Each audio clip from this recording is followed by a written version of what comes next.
Brothers and sisters, friends and family, shalom, shalom, shalom to all of you guys out there. How are you doing? This has been a little while since last we were able to speak and able to catch up, and I can't thank you guys enough for being a part of this little tiny family, for being a part of this little tiny reading, for being part of our little ecclesia that we have on a Shabbat. That is a incredible meeting place. It's 11 o'clock Central Standard Time, where we get to sit and chat with all of you guys. We get to read scriptures. We get to read the Torah commands, and it is a blessed time of our lives and of our week. And guys, we are blessed every single day because we have been given great instructions. We have been given the greatest things that we can ever be given. It's a combo, right? I would say a greater thing over our own individual lives is the Torah. Genesis, Exodus, Leviticus, Numbers, Deuteronomy. These 5 books give us something that if we did not have these 5 books and have the value of these 5 books, then our lives would be meaningless. They would be a rat race all the way to the bitter end. And at the bitter end, who knows where we would go. And so, guys, we have been given a Torah. We've been given a Messiah. And we have been given a soul. And it is these 3 things that are so valuable that it should be everything in our life that we are willing to protect and guard our souls. Now, we are always in battles with those who are lawless individuals. People that think the laws don't apply to them. And so they become belligerent as they will sit there and make pork, eat pork, laugh at you, scoff at you, as they mockingly tell you that all food has been made clean. As they tell you that they can worship on any day that they want to worship on because Paul said, and because Paul said, therefore they can do what they want to do. Now, it's a very interesting predicament, and I will tell you that the majority of the world is under mind control, and it is a real thing.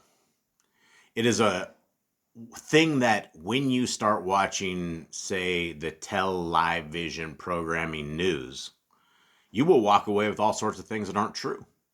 You will walk away with a misunderstanding of what the world is really doing. You'll think there's wars in places where there really isn't any wars. You will see things that are trying to be programmed into the minds of humanity that aren't true. And it goes even further and even worse because then we have 400,000 different religious systems out there for the 10 billion people that walk these lands. And all of these 400,000 different religious systems don't care about what the actual scriptures say. So that is mind control. That is programming. And when we have grown up in this religious system, that we have this little fella in a pulpit worshiping on a Sunday, the day of the sun, Sol Victus, and they're telling us all these things about the laws being dead, fulfilled, not applying to us, myths, stories for up to 10 years old. These are part of the programming. And as we are called out of this system, we are called out to be a set apart people. We're supposed to be unique. We're supposed to be very much different than the rest of this world. So how does our lives look in comparison to those lives who are happy Gentiles? Now, for those who do not know, there is no place in scriptures that talk about the Gentiles ever being saved. As Gentiles, we are out of covenant with our Creator. To be in covenant with our Creator, we are lawful people.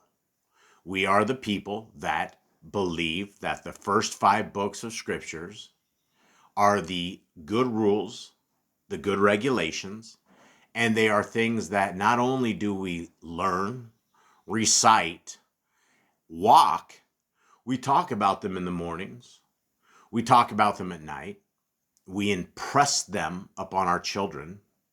They become a tool for our life.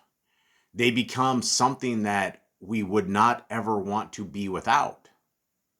The world without the Torah is a very, very scary place, because you live in this world of psyops.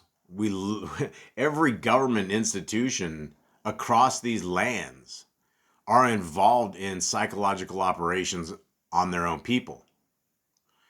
You have all of these leaders of the world, and if you've been alive in this last decade, starting, from 2019 and on, you saw, if you have eyes to see and ears to hear, you saw the entire world populace from Russia to the United States and those little red hat guys that we call the maggots. We actually literally now have a name for them. They're maggots, because they are the people that are under the greatest form of mind control, to where they see hoaxes go on day after day, where they have an actor that they believe is some God-loving individual when they've never ever done any research. And this guy can grab women by the bad stuff and they cheer him on. He says that he likes girls. 12 years is the minimum amount of age that he likes them. But he was on the Howard Stern radio show saying he's with girls at that age. But yet all the maggot crew, they love this guy. He can do no wrong. Unfortunately, my dear mama is part of the maggot crew. She loves him. In fact, she's probably going to put a little red hat on when she tries to contact me tomorrow, where I do my weekly call. I told her, I said, I don't know if I can stomach this. And she will cheer him on, as this is the father of the quack scene. This is the guy that was in charge of Operation Warp Speed. This is the one that people had to stay 6 feet apart. They had to change their entire lives. All the old people in nursing homes, well, they kind of got a cold exit out of this world. But yet this guy can do no wrong. Well, guys, my government isn't of this world. My governor isn't of this world. My Senate isn't of this world. The laws of this world are foul. You have all of these filthy, filthy politicians that are deceitful demons walking around in human suits. But yet we have a good set of rules and a good set of regulations, and it's found in the first 5 books of scriptures. It's in these 5 books of scriptures that we learn the qualities of our Creator. We learn how He wants us to love Him. We learn very much how He loves us. We learn how He wants us to eat. We learn how He wants us to run a business. We learn how to raise our children. We learn how to treat our neighbors. We learn about moral ethics, about lying and stealing, and that we shouldn't do them. We learn that we shouldn't be looking at children naked and join in this filthy, disgusting pedophile world that we live in, that all of this so-called showcasing of the Epstein files, all of this stuff that first there's files, then there's not files, and then who's on the list and who's not on the list. The guys, they'll never tell you. Guys, they will never, ever tell you. This is the powers that be, the elite that are laughing at the slaves, as the slaves can do nothing, as they just clamor around and go, why won't you release the files? Well, because they're all on the list. The father of the quack scene, he's on the list. He's been there zillions of times, at least 9 or 10 times, on this plane with these guys with very young girls. So we live in a world that is run by pedophiles and dark evil. And this is why when we look at the Torah of our Creator, it is a beautiful thing. It is something that will not allow evil to exist. In the Torah, when we run across murderers or adulterers or witches or false prophets, we take them outside the city gates and we pick up rocks and kill them. That's what we do. That's what the men of Elohim are supposed to be, is we're supposed to be savages. That we uphold the laws of our Creator, but yet we don't. We can't. We're all in captivity. We're all in these worlds where there's laws and regulations prevent us from doing this while the demons run amok. And it's sick. And it's not getting any better. And it's not going to get any better. So this is the time right here that all of us can change our lives, change our existence, change the people who we are, and change the people who we want to become. This isn't a decision that you can do at 8 years old and just say, you know what, I accept Jesus into my heart. Well, you need to have a Savior, but you also need to have the Torah. Matthew 7 very clearly says, depart from me, you who work lawlessness, you who are in iniquity. That's what the Messiah, those who call him Jesus Christ, there were no J's in Hebrew. His name isn't Jesus. That was an invented name. Jesus, the son of Zeus. The joke's on us, right? Prior to that, they had him as Isis, right? You're dealing with the wife of Nimrod. You're dealing with all of these different blasphemous names. And yet we are in such a deception, we can't even figure this out. So guys, I invite you guys to read these scriptures, the first 5 books of scriptures, very slowly, as a love letter, as a technical manual, as something that you are embracing for your life and for the life of your family and for your soul, for eternity. You see, when you take your very last breath and we go to the other side, you're either going to go to a place of torment or you're going to go to a place of rest. And it's not going to be, there's no middle ground. There's not, when you're standing in the fire, you're not going to be able to plead your case. Every single Friday when I contact my mom and I beg her to keep the laws, statutes, and commandments and read her Bible as the good little Christian girl that she is, that she always has been, where she reads 1 chapter of the Bible every single day, ever since I was a child. For 40 plus years, I knew her to sit there and read a chapter out of the Bible again, but yet she's as blind as an entire group of blind men. She just can't see. The religious system has her so indoctrinated, so programmed, that she laughs when I tell her about clean food. She thinks it is so funny that I keep the laws. As she says, Israel is God's chosen people, and bless Israel. When in fact, we know very, very clearly that the people who should be Yisrael are law keepers. When you look at the country of Israel, there's abortion clinics from countryside to countryside. They've been offering their kids to Moloch for a very long time. What do we do in the Holy Land?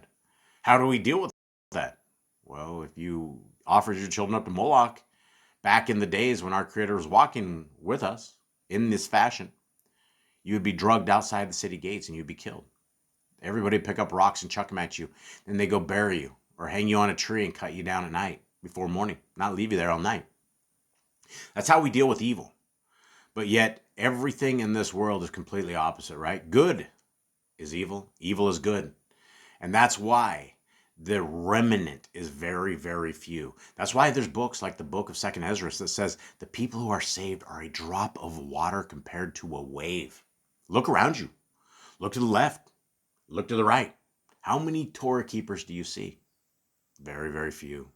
How many people do you see that truly love our Messiah, that really, truly love the Torah, right? You can't love our Messiah without loving what he came to represent. He didn't come to represent a rebel path. He didn't come to represent Christians. There was no place in the Bible that our Creator's Son says, join me, I become a Christian. It doesn't exist in scriptures. That's a brand new construct. It's something that was not around when our Creator's Son was walking the earth. We are called to be the house of Yisrael or the house of Yehuda. And there's no other way. You have to be grafted into one of these 12 tribes of Yisrael to ever be saved. Read Hebrews 8. Read the entire chapter. Read it very slowly if you do not believe that. It's not for the house of Gentile or Christian or Buddhist. It's for the house of Yisrael and the house of Yehuda. So as we are looking for the end, as we are looking for our Creator's Son to come back for the second coming, where he's going to make things right and this darkness is going to be lifted from the face of this earth and eventually we will inherit the earth. That's what we're looking for, and it's not going to come if you're lawless. It's not going to come if you don't care at all what the laws, statutes, and commandments of our Creator say. And so with that, guys, I invite you to read all your scriptures. And this is why we have given away every bit of Yah Scriptures absolutely free of charge. What you're looking at right before you is you are looking at Big Blue. The Big Blue is the nickname that has been lovingly been called because this is a 7-pound book. When I say Big Blue, it's 7 pounds. It's 14.5 font. It's large font. This is the greatest English translation that has ever been produced. It is a limited edition print, and we hope there's going to be another edition. We hope there's going to be another set of these scriptures. But for right now, this is limited edition. So guys, get them while you still can. You can go to yahscriptures.com, put those 2 words together and put a .com at the end of it, and you can click under the shop. But you don't have to buy this book, because it's absolutely free of charge. And guys, if you go to the Apple Store or the Google Store and type in 2 words, Yah Scriptures, you will find this app. And what I've noticed now is people are advertising at the top. So make sure that you find the actual app that is Yah Scriptures, and it's free. You will never ever have to pay for anything. It doesn't require internet access, and it is 103 books. Let's take a look at it. This is Yah Scriptures right here. This is the free app. It looks identical on Apple. It looks identical on Android. And you guys have all of this right here. I'm going to clear this out just to keep this a little cleaner. Now you have all of this right here. One of the greatest things that are on this thing is the Torah commands. No longer do you have to live in mystery. What is the Torah? What is the laws of our Creator? Well, they're right here. They're right before your eyes, right? They're beautiful things. Be fruitful, multiply, replenish the earth. You don't see things like drink blood, eat the fat, pedophile the kids, right? This is about holiness. It's about righteousness. It's about Kodesha. It's about walking as our Creator and His Son have told us to walk. Now, these are the books that are included in this. These are all 103 books right here. You have all the Tanakh, you have all the Besorah, and you have all the Apocrypha, the hidden books. And that's what we're getting in today. And we are getting into the book of Enoch, and we're getting into chapter 52, and you don't ever have to read this or get caught up, because I'm going to get you guys caught up right now. Now, before that, I'm going to show you guys a sneak peek of something that just came out on the Apple Store today. It's the Spanish version of Yah Scriptures. And I can never get the name of it right. My kids speak fluent Spanish, but this is the greatest Spanish version of Scriptures there ever been. Now, this list might look a little common to you because you guys have seen it with Yah Scriptures, the English version. Now there's all 103 books are out absolutely free of charge, as well as the Torah. The Torah of our Creator is now listed out for us that we are to guard the laws, the statutes, and commandments of our Creator. And it's all Paleo-Hebrew, right? This is the power of these scriptures, guys, is that the Paleo-Hebrew name of our Creator and His Son are right there, right before our eyes. This is all Paleo right here. And this is a beautiful, beautiful reading. All right, let's get you guys caught up in the book of Enoch. Again, if this is the first time you've ever been on this reading, you do not have to get any others because I'm going to get you caught up. We're on chapter 52 today. So chapters 1 through 5 is the introduction and the judgment of the wicked. The prophetic introduction is Enoch introduces his book with prophecy directed at future generations. He proclaims judgment upon the wicked and blessings to the righteous. He talks about the coming of the Holy One. A messianic figure will appear with the Kodesh, holy ones to judge all. Mountains will melt, the earth will tremble, and sinners will be destroyed. Nature's testimony, the natural order, seasons, stars, rain, is portrayed as obedient to Elohim in contrast to the disobedient humans. Righteousness is in harmony with creation. Now, chapters 6 through 16 talk about the watchers and their fall.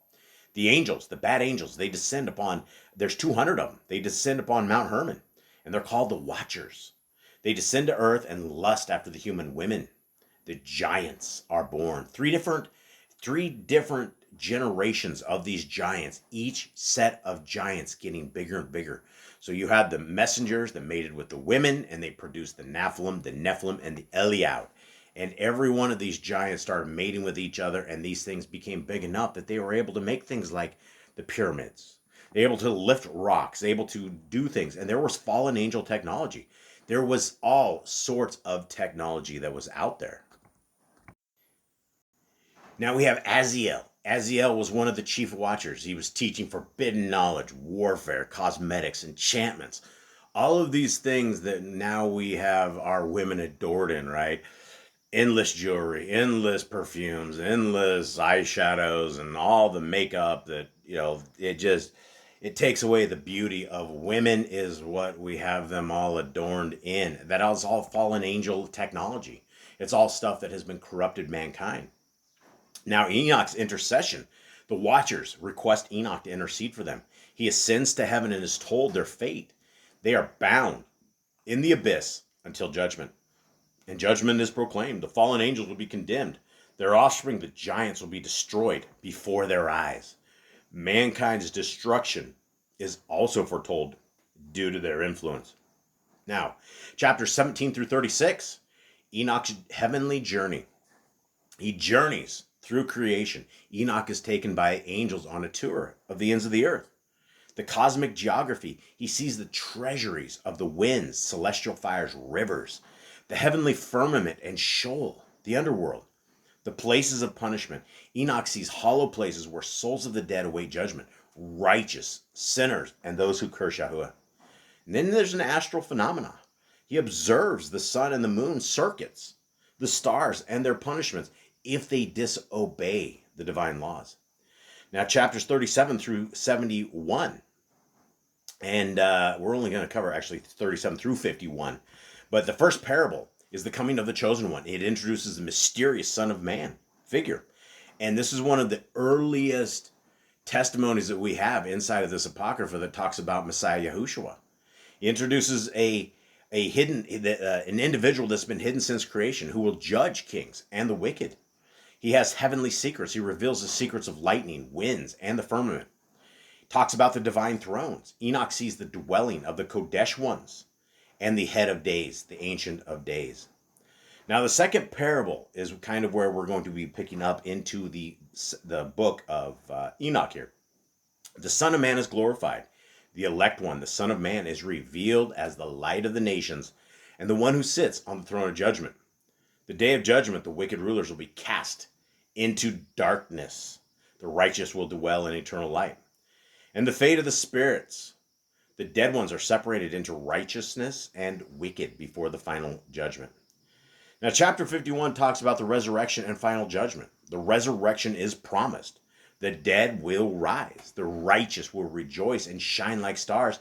And the cosmic transformation, the earth gives up her dead. Chaos and injustice vanish, and divine authority. The elect one will sit on the throne of glory and judge all. Now, let us get into this amazing book. And again, this is into Yah Scriptures. It is absolutely free of charge. No charge. Grab this, get it, install it onto any device, every device, and you will be set. Now, starting at chapter 52, right now we are in a second parable that Enoch was into. The very first parable we read through.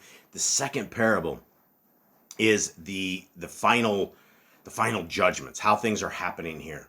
So this is where it begins, 52. And after those days in that place, where I had seen all the visions of that which is hidden, for I had been carried off in a whirlwind, and they had borne me towards the west.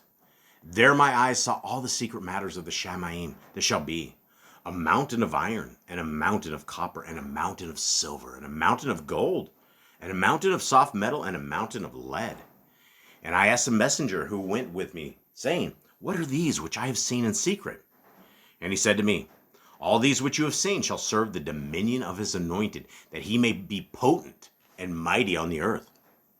And the messenger of peace answered, saying unto me, Wait a little, and there shall be revealed unto you all the secret matters which surround Yahuwah of hosts. And these mountains which your eyes have seen, the mountain of iron, and the mountain of copper, and the mountain of silver, and the mountain of gold, and the mountain of soft metal, and the mountain of lead, all these shall be in the presence of the elect one as wax before the fire, and like the water which streams down from above, and they shall become powerless before his feet. And it shall come to be in those days that none shall be saved, either by gold or by silver, and none be able to escape. And there shall be no iron for war, nor shall one clothe oneself with a breastplate. Bronze shall be of no service, and tin shall not be esteemed, and lead shall not be desired. And all these things shall be destroyed from the surface of the earth when the electron shall appear before the face of Yahuwah of hosts. Now we've seen this before. We heard about this in the book of Second Ezra. We heard very much how our Messiah is going to come and wage war, and these people, all these warmongers, all these people that are fighting against each other, are all of a sudden going to lift their heads and decide that our Messiah is the enemy. And so they are going to come at him, and he's going to breathe and destroy all their metal. All their metal's going to melt. They'll just burn.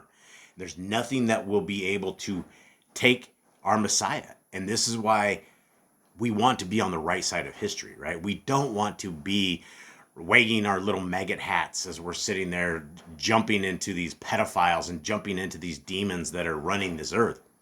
We want to be Kodesh. We want to be set apart people. 53. There my eyes saw a deep valley with open mouths, and all who dwell on the earth and sea and island shall bring to him gifts and presents and tokens of homage. But that deep valley shall not become full. And their hands commit lawless deeds, and the sinners devour all whom they lawlessly oppress. Yet the sinner shall be destroyed before the face of Yahuwah of hosts. And they shall be banished from off the face of his earth, and they shall perish forever and ever. For I saw all the messengers of punishment abiding and preparing all the instruments of Satan. And I asked the messenger of peace who went with me, for whom are they preparing these instruments? And he said to me, they prepare these for the sovereigns and the mighty of this earth, that they may be destroyed by them. And after this, the righteous and elect one shall cause the house of his congregation to appear. From now on, they shall be no longer hindered in the name of Yahuwah of hosts. And these high mountains shall not stand as the earth before his righteousness, and the hills shall be as a fountain of water. And the righteous shall have rest from the oppression of sinners. Hallelujah, right? This is what we are looking for. We are looking for the banishment and the vanquish of the evildoers. Those who are lawless love being lawless. When you go and you try to tell people about these beautiful laws, these statutes and commandments of our Creator, you get a couple things, right? You get jokes, you get scoffing, you get this look of disdain like, oh, you poor, poor person that is stuck in a cult. And they will say you're in a cult, right? Because there's very, very, very few Torah keepers. And so from the outside world of everybody who enjoys living in sin and living a Torahless life, those who are obedient to our Creator, they just are like, oh, you think you're perfect? You think you don't sin? When in fact, those of us in the Torah world know that we absolutely do sin because we know what the Torah is.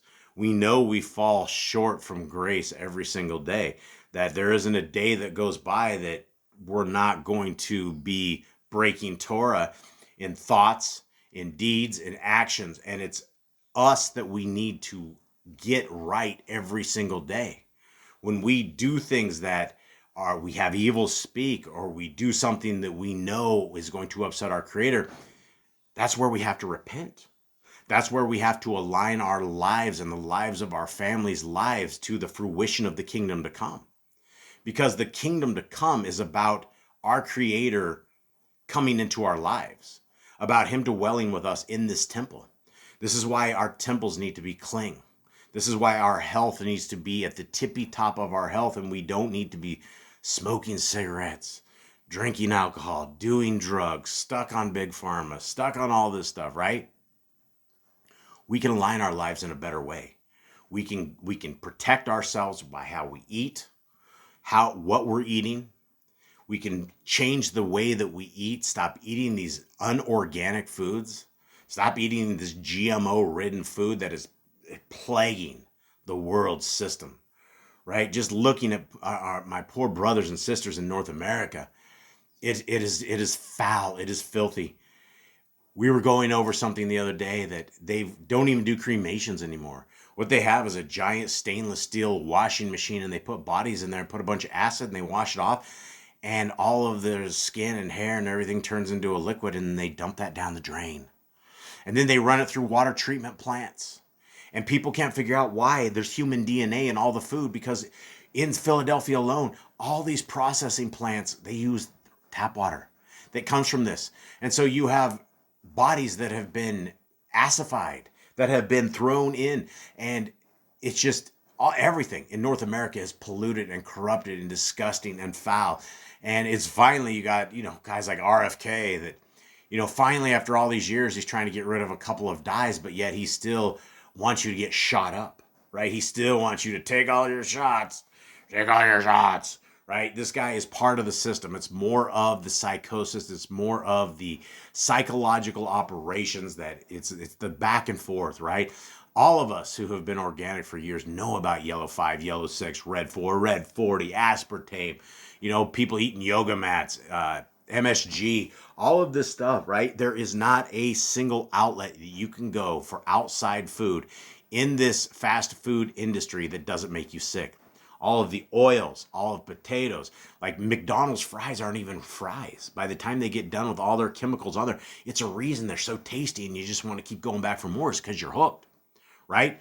It's a reason that it's so hard to fast, is because we're all junkies. We're stuck on this sugar. Sugar is not even supposed to be, right? We should be eating honey. We shouldn't even, sugar is a poison. It poisons our bodies. It poisons our mind. It poisons us, and it makes us junkies. They've done tests to where it shows people that consume sugar, and also guys that consume a big fat line of cocaine. What happens in the human brain is the exact same thing. That's why we just want to eat all the time. That's why we're just munching on things and eat these candy bars, right? Because we're junkies. And this is where we need to align our lives and our bodies for the best. 54. And I looked and turned to another part of the earth and saw there a deep valley with burning fire. And they brought the sovereigns and the mighty and began to cast them into this deep valley. Goodbye, Trump. Goodbye, Trudeau. Goodbye, all you guys. Goodbye, Putin, right? They're all part of this. They're all part of this big scheme, and they may not appear it. They may take out Satanism, or they may do this. But during this decade, we saw that every single one of these government agencies were completely complicit with this, right? Not a single government decided, hey, you know what, we're going to save our people. So when you are talking about the health and welfare of the human beings, you're not going to find it in politicians. You're going to find it in Torah. You're going to find it in our Messiah. You're going to find it in the scriptures, where we're told to keep our bodies and our souls clean. 3, and there my eyes saw how they made their instruments, iron chains of immeasurable weight. And I asked the messenger of peace who went with me, saying, for whom are these chains being prepared?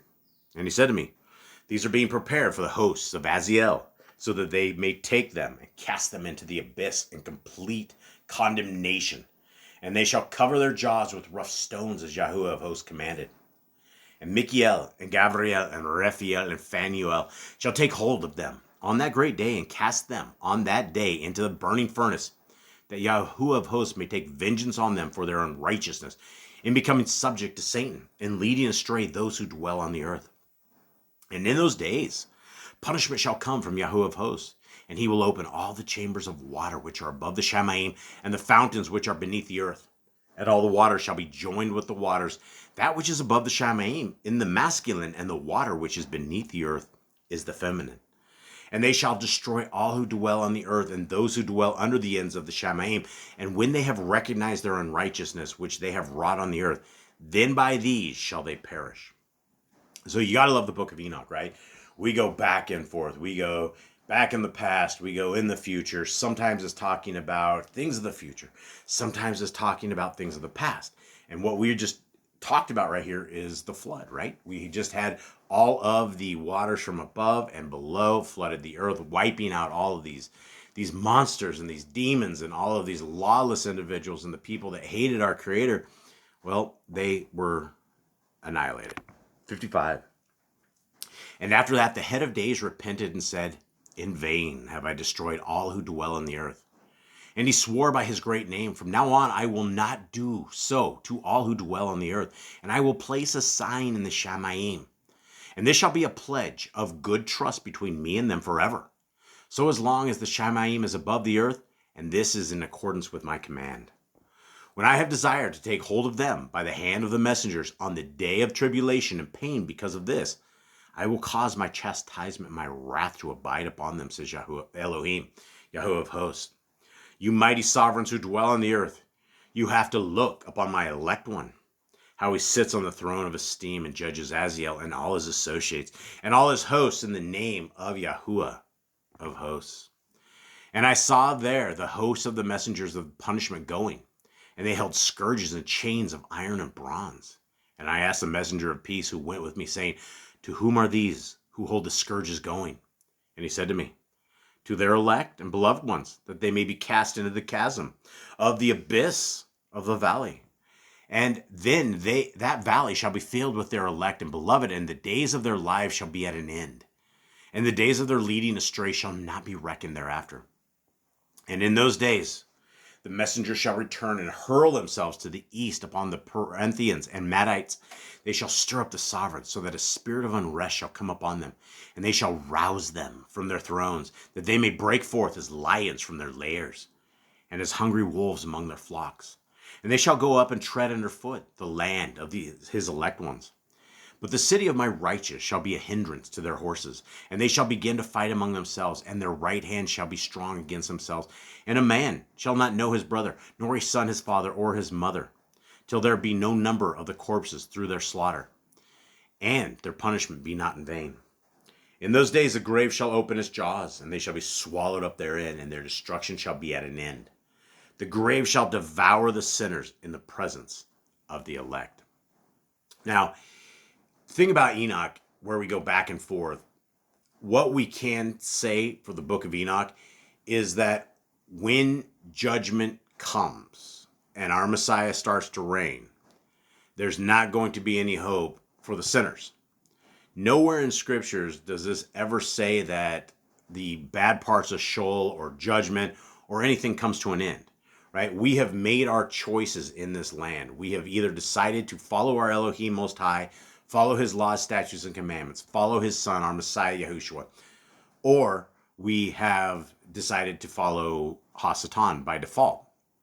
And ignorance will not be bliss when we're standing in the fire, right? We're not going to be able to say, well, we didn't know, because everybody has had a chance to know. When you read the book of Nazarene, it is very, very clear that our Creator puts this little nagging feeling in every single person to come back to him.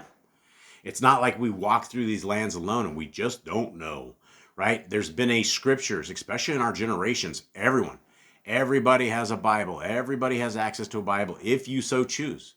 You can either watch YouTube and MTV, or you can pick up your scriptures and read your scriptures. That is the beauty of this free will, is that we literally have the free will to choose our own destiny and to choose our own path and to choose eternity. We can have the best of our life now. We can do the Joel Osteen and have our best life now, right? Another demon, another wizard, warlock in his little demon suit, leading people astray. Or we can serve Elohim Most High. And that is what a beautiful walk is about. That is what a beautiful life exists of. Now, we're not going to be out of misery. Now, we're not going to be out of harm's way, because the people that hate our Creator hate those who are following our Creator, right? There's no greater enemy to Hasatan than Torah keepers, because we have something that he will never have, and that is the loyalty to our Creator, where he is a very disloyal brute, where he is an evil dude, completely rebellish. We don't have to be like him, right? We have this, and we have chosen this way to Elohim Most High, and that makes us a big target. According to the book of Revelations, this is who Torah keepers are, who the devil makes war with.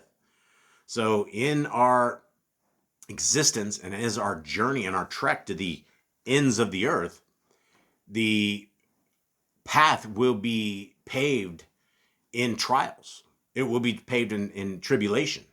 There could be bad health that happened to us. People around us could die. Our animals could die, right? There's a lot of trials and tribulations, and through all these trials and tribulations, we have to look to the sky and we have to praise our Elohim Most High for giving us such a life that we are able to have trials and tribulations. What a boring life if everything was given to us. What a boring life that the end times would be is if all of these people were just accepted. Oh yeah, come on in, no problem. When scriptures very clearly says that there is a way forward, and the Torah is for all generations. And it doesn't take a rocket scientist to figure this out. You don't have to be a mathematician to figure out what the scriptures say. There's no hidden code or mystery in any of the stuff. What you have in scriptures is very, very, very clear. And from its clarity, we can understand how our Creator wants us to live and how He wants us to operate. 57. And it came to be after this that I saw another host of chariots and men riding upon them and coming on the winds from the east and from the west to the south. And the noise of their chariots was heard. And when this turmoil took place, the Kodeshim from the Shamaim observed it. And the pillars of the earth were moved from their place, and the sound thereof was heard from one end of the Shamaim to the other in one day. And they shall all fall down and worship Yahuwah of hosts. And this is the end of the second parable. Guys, this is a very much a flat earth book, right? And people are like, well, what is the shape of the earth? Where's the ice walls? Where's it? Guys, I don't know, right? I don't have answers to a lot of stuff, and most people don't either, right? You have a place called Antarctica that you have to be a military industrial complex to even get down there. What are they hiding? What are the secrets of Antarctica? I don't know. But what I can tell you is I've never felt the earth wobble. I've never felt it go crazy. And I believe scriptures. Every time the scriptures talk about our earth, our lands, our plane, it talks about foundations. It talks about things not wobbling, spinning, flying around. It doesn't talk about distant galaxies and aliens and all this other stuff, right? You have this word in Hebrew called NASA, right? The government agencies, out of their own words, they say it stands for not a space agency. And they extort $60 million from the American people every single day. So there is a reason that they are what they are and why they protect the secrets that they have. But when you realize that our Creator is probably sitting outside of the earth, and it's His footstool, and He's looking in, watching all of His creation, well, would it change the way people live and operate, knowing that our Creator was literally right there, not some billions of light years away? If there were not other civilizations and Martians and all this other stuff, right? It's all a hoax, right? It's all part of that psychological operations and this programming where they have people pretending they're on Mars. There's little buggies going around Mars, right? That's the greatest deception ever. And people literally think, and most people now have figured out that nobody went to the moon, right? But it doesn't take too much further to realize that all of these so-called international space stations has all been faked. It's a green screen. That's why they're always dropping stuff in space and it hits the ground when they pretend that things are floating around. It's all a scam. So guys, it's time to get back to our Creator. It is time to get back into His Torah. It's time to align our lives into the kingdom road, where we can seek our Creator, where He's able to be found. Turn off these TVs. Turn off this foul music. Turn off this evil, right? Let's become Kodesh people. Let's become this drop of water compared to a wave. If there's hardly anybody that is accepted, according to what Matthew 7 says, if there's hardly anybody that's accepted, let's be this anomaly. Let's be this little tiny group of people that have chosen a beautiful Creator and a beautiful Messiah and beautiful laws. Guys, I hope you guys have a wonderful day. I hope you guys have a wonderful week. I hope that you guys will join me on Shabbat on our main Yahuwah and the Torah channel. I love you all. I had nothing but love for you all. Stay holy, stay Kodesh in everything that you guys do. Keep reading your scriptures. There's no better thing. Read your scriptures. I love you.